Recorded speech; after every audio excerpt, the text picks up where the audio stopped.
കർത്താവിൻ്റെ ധന്യമായ തിരുനാമത്തിന് മഹത്വം കരയറ്റുന്നു. നമ്മുടെ ആയുസ്സിൽ ഒരു പ്രാവശ്യം കൂടെ പിന്നെയും കർത്താവിൻ്റെ സന്നിധിയിലേക്ക് അടുത്തു വരുവാൻ നമുക്ക് കൃപ ലഭിച്ചല്ലോ. സ്തോത്രം. പ്രിയപ്പെട്ടവരെ, നമ്മുടെ ജീവിതത്തിൽ നാം ക്രിസ്തുവിൻ്റെ സാക്ഷ്യം വഹിക്കുന്ന പത്രങ്ങളും വക്താക്കളുമാണ് എന്നാണ് തിരുവചനം നമ്മെ പഠിപ്പിക്കുന്നത്. ഫിലിപ്പിയ ലേഖനത്തിൽ പൗലോസ്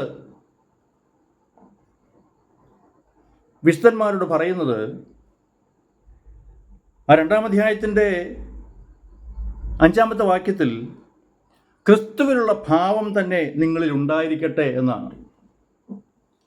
ക്രിസ്തുവിനുള്ള ഭാവം തന്നെ നിങ്ങളിൽ ഉണ്ടായിരിക്കട്ടെ എന്നാണ് പൗലോസ് ഫിലിപ്പിയ സഭയോട്, ദൈവജനത്തോട് പറയുന്നത്. സ്തോത്രം.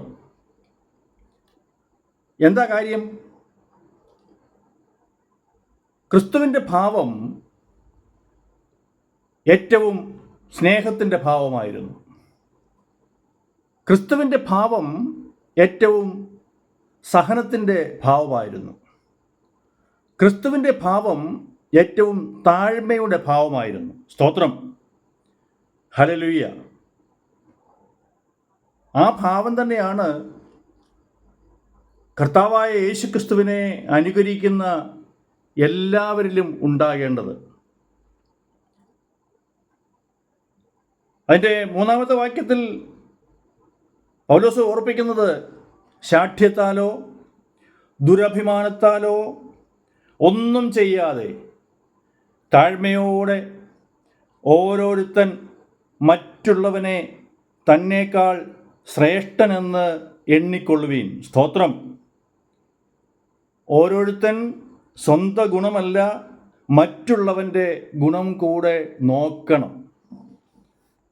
പ്രിയപ്പെട്ടവരെ, ഇതിനേക്കാൾ നല്ലൊരു ഉപദേശം ലോകത്തിൽ ആർക്ക് തരാൻ കഴിയും? കർത്താവ് കൊടുത്ത ജ്ഞാനത്താലാണ് പൗലോസ് സംസാരിക്കുന്നത്. മറ്റുള്ളവരെ അവരവരേക്കാൾ ശ്രേഷ്ഠരായി എണ്ണണം എന്ന് പറയുന്നത് വളരെ വലിയ ഒരു ഉപദേശമാണ്. സ്തോത്രം. എന്നാൽ ഇന്ന് താഴ്മ എവിടെ നമുക്ക് കാണാൻ കഴിയും? സ്നേഹം എവിടെ നമുക്ക് കാണാൻ കഴിയും? ഇതാ, പരസ്പരം വെല്ലുവിളികളും വാഗ്വാദങ്ങളും തർക്കങ്ങളും ഭിന്നതകളും ഇന്ന്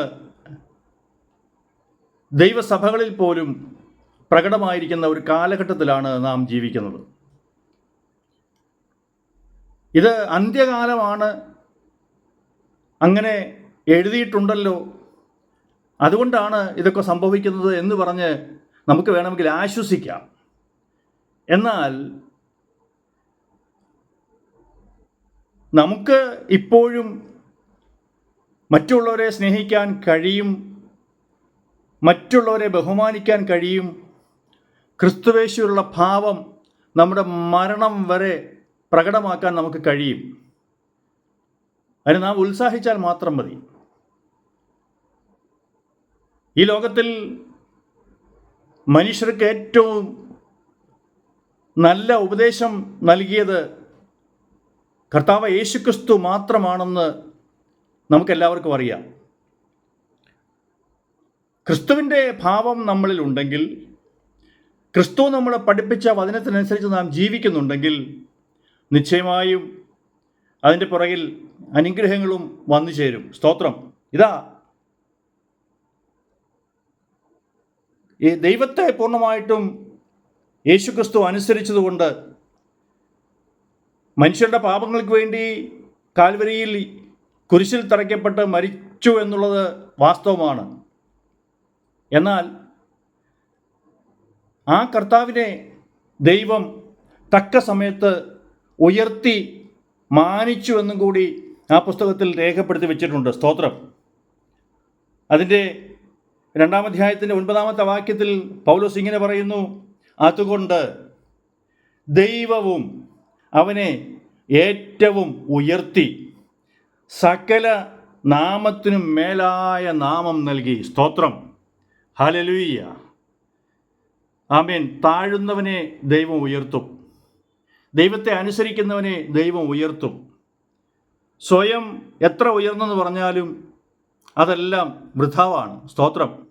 ഒരുവനെ ദൈവം ഉയർത്താതെ സ്വയം ആരൊക്കെ ഉയർന്നാലും അവരെല്ലാം താഴും, യാതൊരു സംശയവും വേണ്ട. എന്നാൽ ദൈവം ഉയർത്തിയാൽ അത് എന്നേക്കുമുള്ള ഉയർച്ചയായിരിക്കും. സ്തോത്രം. സ്വയം ഉയർന്ന പലരും വീണുപോയത് നമുക്ക് അറിയാവുന്ന കാര്യമാണ്.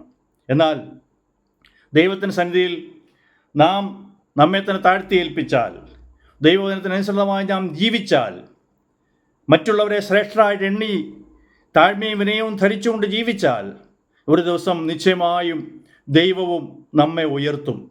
യേശുവിനെ ഉയർത്തിയതുപോലെ ദൈവം നമ്മെ ഉയർത്തും. പ്രിയപ്പെട്ടവരെ, ഈ ഉപദേശം ഉൾക്കൊള്ളുകയാണ് നമുക്ക് ഏറ്റവും നല്ലത്.